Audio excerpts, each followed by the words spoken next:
कुछ किरदार वक्त के साथ मिट जाते हैं और कुछ खामोशी से तकदीर लिख जाते हैं। पुराने ज़माने की बात है। एक गांव था राघोपुर, जहां हर दीवार पर अल्लाह का नाम लिखा जाता था, मगर दिलों पर दुनिया की मोहब्बत गहरी हो चुकी थी। लोग नमाज पढ़ते थे लेकिन मस्जिदों से ज़्यादा बाजारों की तरफ भागते थे। उसी गांव के बाहर एक तन्हा झोपड़ी थी और वहां रहता था एक सादा सा शख्स, याकूब। उम्र कोई 55 साल, दाढ़ी सफ़ेद, चेहरा नूरानी, कपड़े मामूली, लेकिन दिल साफ, बिल्कुल आईने जैसा। लोग उसे पागल फ़कीर कहते थे। कोई उसकी बातों को हंसी में उड़ा देता तो कोई कहता यह आदमी तो किस्मत बदलने की बातें करता है, मगर खुद की हालत देखो। मगर याकूब हर सुबह उठकर दरिया किनारे बैठता, मछली पकड़ता नहीं बल्कि पानी में डाली हुई खाली बाल्टी देखकर अल्लाह से दुआ करता, या रब, जो मेरे नसीब में है वही मुझे अता कर, और जो मेरी नीयत में है उसमें बरकत दे। गांव वाले हंसते, भूखा है मगर नसीब की बातें करता है। मगर याकूब की आंखों में शिकवा नहीं था बल्कि सुकून था।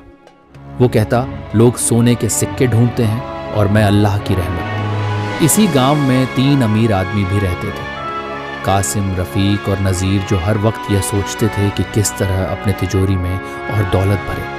वह दिखावे में बड़े नमाजी और परहेजगार थे, लेकिन अंदर से उनके दिल लालच से भरे हुए थे। एक दिन उन्होंने मिलकर कहा, इस याकूब को सबक सिखाते हैं ताकि लोग समझे कि किस्मत दुआ से नहीं दौलत से बनती है। पर उन्हें नहीं पता था जो अल्लाह पर तवक्कुल करता है उसके लिए नामुमकिन भी मुमकिन हो जाता है। कासिम, रफ़ीक और नज़ीर तीनों ने मिलकर एक चाल चली। उन्होंने सोचा, अगर इस याकूब को हम सोने की ईंट दिखाकर बहकाएं और फिर उसे जलील करें तो लोग समझेंगे कि यह फ़कीर बस बातें करता है, कोई करामत नहीं रखता। दूसरे दिन तीनों ने एक सोने की ईंट को एक लकड़ी के बक्से में रखा और दरिया किनारे याकूब की बाल्टी के पास रखाए। फिर दूर पेड़ के पीछे छुपकर तमाशा देखने लगे। सुबह सुबह जब याकूब हमेशा की तरह अपने कांपते हाथों से बाल्टी उठाने गया, उसकी निगाह उस बक्से पर पड़ी। उसने बक्सा खोला और देखा, चमकती हुई सोने की ईंट। तीनों दौलतमंदों के चेहरे पर मुस्कान आ गई। अब गिरेगा ये फ़कीर, दौलत देखकर भागेगा, लेकिन याकूब ने वो सोने की ईंट 2 पल देखा और फिर पानी में फेंक दी। हाँ, सीधा पानी में, अल्लाह की राह में। फिर वो बैठ गया और बोला, या रब, मैंने कभी तुझसे सोना नहीं मांगा। जो तूने दिया वह भी इम्तिहान था और जो तूने लिया वह भी मेरी रजा है। पीछे छुपे तीनों के चेहरे पर जैसे किसी ने तमाचा मार दिया हो। कासिम ने गुस्से में कहा, यह क्या पागलपन है? वो सोने की ईंट थी। याकूब मुस्कुराया और धीरे से बोला, जिसे यकीन हो अल्लाह की रोजी पर, उसे किसी इंसान की सोने की ईंट की जरूरत नहीं। गांव के कुछ लोग ये मंजर देख रहे थे और वह पहली बार उस फकीर की आंखों में झांक पाए जहां तवक्कुल का समंदर बह रहा था। अब गांव के अंदर धीरे धीरे बातें फैलने लगी। क्या यह फकीर वाकई में कोई खास बंदा है? क्या उसकी दुआ में असर है, या फिर यह बस दिखावा है? अगले दिन सुबह मस्जिद के बाहर हल्की हल्की फिजा थी, लेकिन लोगों के जहन में एक ही नाम गूंज रहा था, याकूब फ़कीर। वही याकूब जिसे अब तक पागल कहा जाता था। अब उसकी बातें लोग अदब से सुनने लगे थे। कासिम, रफ़ीक और नज़ीर की आंखों में तिलमिलाहट थी, क्योंकि वह अपनी चाल में नाकाम हो चुके थे, मगर अब वह हार मानने वाले नहीं थे। तीनों ने मिलकर एक और योजना बनाई। इस बार वह याकूब को पूरे गांव के सामने जलील करना चाहते थे। उन्होंने गांव के चौक में भीड़ जमा की और याकूब को वहीं बुलवाया। याकूब आया, अपनी उसी झुकी पीठ, झुकी निगाह और नूरानी चेहरे के साथ। कासिम जोर से चिल्लाया, अगर तुझे अल्लाह पर इतना ही भरोसा है तो बता, तेरे पास कल क्या खाने को होगा? याकूब ने मुस्कुराकर कहा, जो अल्लाह चाहेगा वही होगा, और जो मिलेगा उसमें बरकत होगी। रफ़ीक हंसते हुए बोला, अगर कल तेरे घर खाना आया तो हम तीनों तेरे पैर पकड़कर माफी मांगेंगे। नज़ीर ने शर्त जोड़ दी, और अगर कुछ ना आया तो तू इस गांव से चला जाएगा। सारी भीड़ हंस पड़ी और याकूब बस सिर झुकाकर बोला, जो अल्लाह चाहे वही बेहतर। उस रात याकूब ने दरिया किनारे जाकर अपनी पुरानी चटाई बिछाई और एक छोटी सी दुआ की। या रब, तू जानता है मेरे दिल का हाल और इन लोगों के दिलों का हाल भी। अगर मेरी तौहीन में तेरी रजा है तो मैं सर झुका देता हूँ, और अगर तू चाहता है मेरा इज्जत से जवाब देना तो मुझे वहीं से रोज़ी भेज जहां से किसी को उम्मीद भी ना हो। उस रात बहुत ठंडी हवा चल रही थी और उसी वक्त गांव से बहुत दूर एक अमीर सौदागर का काफिला रास्ता भटक गया। सौदागर ने अपने नौकर को भेजा, कोई नेक आदमी तलाशो जो हमें सही रास्ता दिखा सके। नौकर चलते चलते दरिया किनारे पहुंचा, जहां याकूब फकीर तस्बीह पढ़ रहा था। नौकर बोला, मालिक ने कहा है कोई सच्चा और भरोसेमंद आदमी चाहिए जो हमारे कारवां को सही रास्ते पर ले जाए। याकूब ने इशारा किया और सुबह तक उन्हें सही रास्ते पर पहुंचा दिया। सौदागर ने जाते जाते कहा, अल्लाह का नेक बंदा है, तू यह लो थोड़ा सा खाना और कुछ चांदी के सिक्के। याकूब ने सिर झुकाया, ये तेरी नहीं मेरे रब की तरफ से है। सुबह हुई और गांव में ढिंढोरा पिट गया। याकूब के पास खाना आया है और वह भी भरपूर। भीड़ फिर जमा हुई और तीनों अमीर हक्के बक्के रह गए। याकूब ने नजरों से उन्हें बुलाया और सिर्फ एक बात कही, जिसे लोग तौहीन समझते हैं वह अल्लाह की नजर में इज्जत का दरवाजा भी हो सकता है। गांव की गलियों में अब याकूब का जिक्र होने लगा था। वह याकूब जिसे कल तक सब मजाक समझते थे, आज उसकी दुआओं की मिसालें दी जा रही थी। लेकिन कासिम, रफीक और नजीर अब भी अपने घमंड में डूबे हुए थे। कासिम ने गुस्से में कहा, एक बार का खाना मिल गया तो क्या हुआ, अगले दिन क्या करेगा ये फकीर? रफीक ने आंखें मटकाते हुए कहा, अकी बार ऐसा खेल खेलेंगे कि ये दोबारा किसी के सामने नजर ना आए। नजीर बोला, चलो इसे नौकरी की झूठी पेशकश देते हैं और फिर इसे धक्के मार कर निकालते हैं ताकि सब हंसे।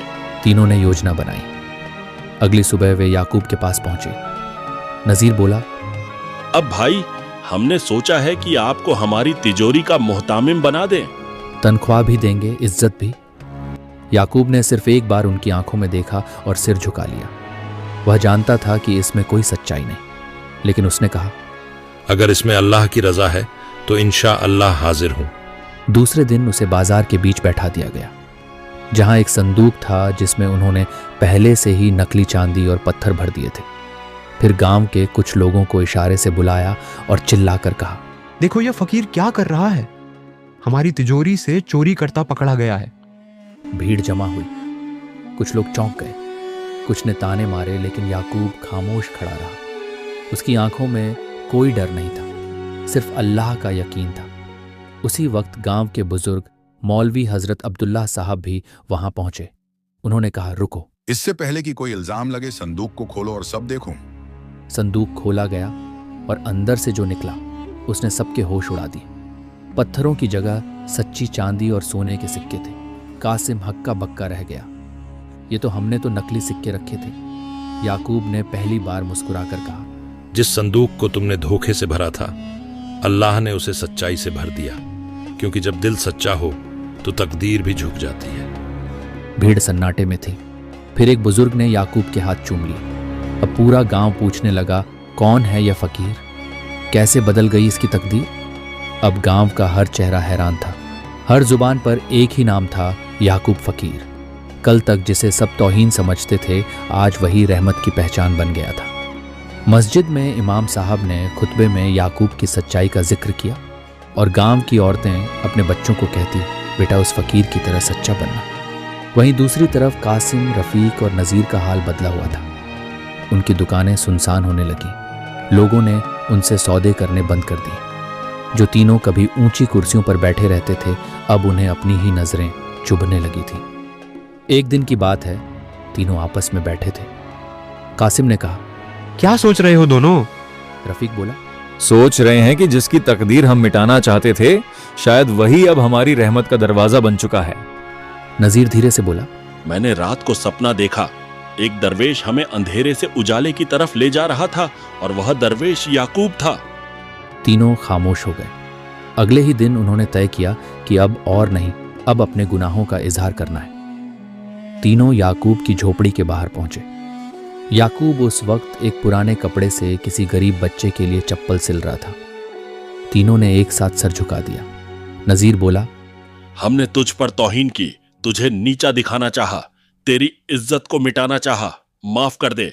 याकूब ने सिलाई रोक दी, सिर उठाया और बस एक बात कही, जिसे अल्लाह ने उठा दिया उसे कोई गिरा नहीं सकता, और जो गिरा हुआ हो अगर वह माफी मांगे तो अल्लाह उसे भी उठा सकता है। फिर उसने तीनों को सीने से लगा लिया। उस पल जैसे गांव की हवा बदल गई, वहां आंधियां नहीं रहमतें चलने लगी। अब लोग कहते थे यहाँ सिर्फ एक फकीर नहीं रहता, यहाँ तकदीरें पलटती हैं। अब याकूब फकीर का नाम सिर्फ राघोपुर में ही नहीं बल्कि आसपास के गांवों तक फैल चुका था। लोग दूर दराज से उसकी दुआ लेने आते। कोई अपनी बीमार माँ की दवा के लिए दुआ मांगता, कोई संतान की आरजू ली, लेकिन याकूब सिर्फ एक जवाब देता, मैं कुछ नहीं, मैं तो बस उस दर पर बैठा हूं जहां से हर किसी को कुछ मिलता है और किसी को सब कुछ। कासिम, रफीक और नज़ीर अब उसकी खिदमत में लगे रहते थे। कभी झोपड़ी की मरम्मत करवाते, कभी खाने का सामान रखते, और याकूब हर बार कहता, खिदमत उससे करो जो तुमसे उम्मीद भी नहीं रखता, अल्लाह वहीं से इम्तिहान लेता है। फिर एक दिन एक अजनबी नौजवान गांव में दाखिल हुआ। उसके चेहरे पर सफ़र की थकान थी, हाथ में एक पुराना लिफाफा और आंखों में ताज्जुब। वो सीधे मस्जिद गया और इमाम साहब से पूछा, क्या यहाँ कोई याकूब फकीर रहते हैं? इमाम मुस्कुराए और बोले, सिर्फ रहते नहीं बल्कि लोगों की बंद दुआओं के ताले भी खोलते हैं। वो नौजवान सीधा झोपड़ी के पास पहुंचा, कांपती आवाज में बोला, हुजूर, यह खत आपके नाम है। मेरे मरहूम वालिद ने यह मुझे दिया था। कहा था कि एक रोज जब तू भटके तो इसे खोलना और इस याकूब नाम के फकीर से मिलना। याकूब ने वो खत लिया और जैसे ही खोलकर पढ़ा, उसकी आंखों से आंसू छलक पड़े। उस खत में लिखा था, अगर यह खत तुझ तक पहुंचा है तो समझ लेना तू अंधेरे से उजाले की तरफ बढ़ रहा है। इस फकीर से सिर्फ रहमत मांगना, मगर उसकी खामोशी से सबक लेना। याकूब ने उस नौजवान की पेशानी चूमी और कहा, बेटा, कभी कभी अल्लाह किसी की तकदीर एक खत के जरिए भी लिखता है और किसी की तकदीर किसी फकीर की खामोशी से बदल देता है। अब गांव में नई चर्चा थी, वह अजनबी कौन था? उसके पिता ने ऐसा खत क्यों छोड़ा? झोपड़ी के अंदर अब सिर्फ खामोशी नहीं बल्कि रहस्य का साया था। वह नौजवान जिसका नाम था सादिक अब रोज याकूब के पास बैठने लगा। वह कहता, हुजूर, मुझे रास्ता चाहिए, मैं बहुत कुछ हार चुका हूँ, अब सिर्फ अल्लाह को पाना चाहता हूँ। याकूब मुस्कुराता और कहता, जिसे सब कुछ खोकर भी अल्लाह मिल जाए वो सबसे बड़ा पाने वाला होता है। एक दिन याकूब ने अपनी चटाई के नीचे से एक पुरानी बंद किताब निकाली। उसकी जल्द फटी हुई थी और कुछ पन्नों पर वक्त की गर्द बैठ चुकी थी। याकूब ने सादिक से कहा, इस किताब को सिर्फ वही खोल सकता है जिसकी नीयत साफ और दिल जख्मी हो। सादिक ने कांपते हाथों से किताब खोली और पहला पन्ना ही बोल पड़ा जैसे। उस पन्ने पर सिर्फ एक जुमला लिखा था, जिसने अपने घमंड को छोड़ा उसी ने तकदीर की कुंजी पाई। सादिक सिहर उठा, उसकी आंखों में बीते गुनाहों की परछाइयां झलकने लगी। उसने धीरे से पूछा, हुजूर, क्या तकदीर वाकई बदल सकती है? याकूब बोला, तकदीर बदलती नहीं बल्कि अल्लाह चाहता है कि तुम बदलो, और जब तुम बदलते हो तो तकदीर खुद झुक जाती है। वहीं दूसरी तरफ कासिम, रफीक और नज़ीर की दुकानें अब भी बंद थीं, लेकिन उनके दिल धीरे धीरे खुल रहे थे। वो अब दूसरों की मदद करते बिना नाम दिखाए। एक दिन कासिम ने याकूब से पूछा, क्या हम वाकई बदल गए हैं या बस वक्त से डर गए हैं? याकूब ने आसमान की तरफ देखा और कहा, जब इंसान खुद से यह सवाल पूछने लगे तो समझो तौबा दरवाजे पर दस्तक दे रही है। सादिक अब हर सुबह फज्र के बाद याकूब के पास बैठता और हर दिन उस बंद किताब से एक नया पन्ना खोलता, जैसे उसकी रूह एक एक करके स्याही से बात करने लगी हो। वो अब बात कम करता, सोचता ज्यादा। उसकी आंखों में गुनाहों की राख थी, मगर दिल में तौबा का चिराग जल उठा था। एक दिन याकूब ने अपने पुराने संदूक की सफाई करने का इरादा किया। संदूक लकड़ी का था, टूटी हुई पकड़ और नीचे जंग लगे कील। जब याकूब ने उसे उठाया तो नीचे जमीन में कुछ उभरा हुआ सा लगा। सादिक ने फावड़ा मंगवाया और थोड़ा खोदते ही एक छोटी सी लोहे की पेटी बाहर आई, बिल्कुल जंग खाई बंद। याकूब की आंखों में हल्की बेचैनी थी। उसने धीरे से ताला तोड़ा। अंदर एक पुरानी वसीयत, एक अंगूठी और एक रुमाल निकला। वसीयत पर लिखा था, अगर ये मेरे बेटे तक पहुंचे तो समझ लेना उसे अब सिर्फ तकदीर नहीं खुद को भी पहचानना है। सादिक की आंखें फटी की फटी रह गईं। ये तो मेरे अब्बा की लिखावट है। उसने कांपते हाथों से रुमाल उठाया। उसमें खड़ाई से उसका नाम लिखा था। याकूब ने उसे देखा और बस इतना कहा, बेटा, ये घर नहीं तकदीर की जमीन है। यहां जिसे कुछ नहीं मिलता उसे अल्लाह मिल जाता है। और जिसे अल्लाह मिल गया उसे सब कुछ मिल जाता है। सादिक अब सिर्फ मेहमान नहीं था, वो याकूब का वारिस था। उस तवक्कुल, उस सब्र, उस अमानत का जो बरसों से किसी सच्चे दिल का इंतजार कर रही थी। सादिक के हाथ में वसीयत देखकर गांव के कुछ लोग तो दंग रह गए, लेकिन सबसे ज्यादा बेचैनी कासिम, रफीक और नजीर को हुई। तीनों ने तौबा तो कर ली थी, मगर अब दिल के किसी कोने में एक पुराना जहर फिर से उभरने लगा था। ये लड़का तो अभी आया है और अब सबका वारिस बन गया। कासिम ने ताना मारा, हक का वारिस बनने के लिए खून चाहिए, रहमत नहीं। रफीक बोला, याकूब तो हम तीनों को बेटा समझता था, फिर यह सादिक बीच में कहां से आ गया? नजीर चुप था, मगर उसकी आंखें बता रही थीं कि वो भी बेचैन है। याकूब ने सबकी बातें सुनी और बस इतना कहा, जो दिल से रिश्ते बनाते हैं उन्हें दस्तावेज की जरूरत नहीं होती, लेकिन अगर किसी को वसीयत में शक है तो आओ कल रात अल्लाह के सामने बैठते हैं। जो सच्चा है वही रहमत का असली वारिस होगा। गांव वालों ने कहा, कैसी रात, क्या होगा उस रात? याकूब ने मुस्कुराकर जवाब दिया, कल की रात मस्जिद में हम सब मिलकर एक साथ इबादत करेंगे, और जो अल्लाह को सबसे ज्यादा करीब पाएगा वही इस रहमत का वारिस होगा। तीनों अमीर पहली बार कांप उठे। उन्हें एहसास हुआ दौलत के पास सब कुछ था सिवा सुकून और सच्चाई के। रात हुई, मस्जिद की दीवारों पर नूर बरस रहा था। याकूब, सादिक, कासिम, रफीक, नजीर और पूरा गांव सजदे में था। सादिक ने दुआ की, या रब, अगर मैं इस अमानत के काबिल नहीं तो मुझे इससे दूर कर दे, मगर मेरी नीयत पर रहमत कर दे।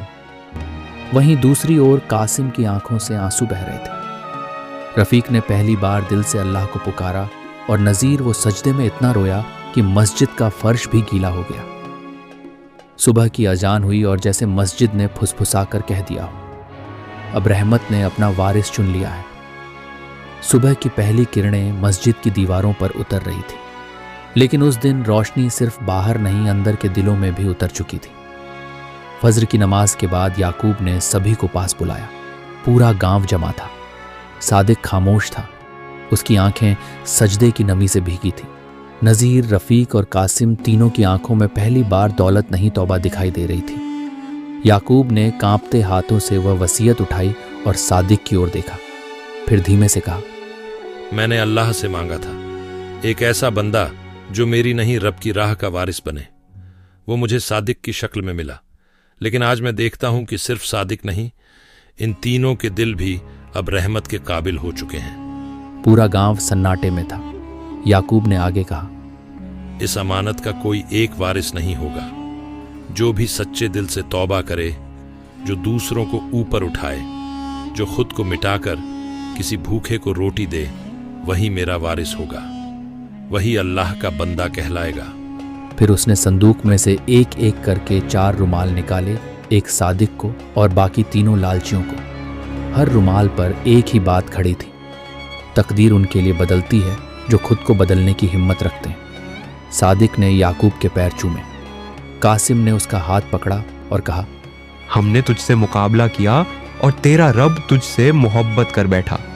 याकूब ने सबको गले लगाया। वो झोपड़ी अब तंग नहीं थी, वह रहमत की खान बन चुकी थी। सालों बीत गए। याकूब अब दुनिया में नहीं रहा, लेकिन उसका तवक्कुल, उसकी बातें, उसकी दुआएं अब सादिक और उन तीनों के जरिए जी रही थी। वो झोपड़ी अब खानकाह ए रहमत कहलाने लगी, जहां लोग दुआ नहीं खुद को बदलने की हिम्मत मांगने आते थे। असली तकदीर वही होती है जो सजदे में बदल जाए, और असली अमीरी वह जो दूसरों की भूख से पहले अपने लालच को मिटा दे।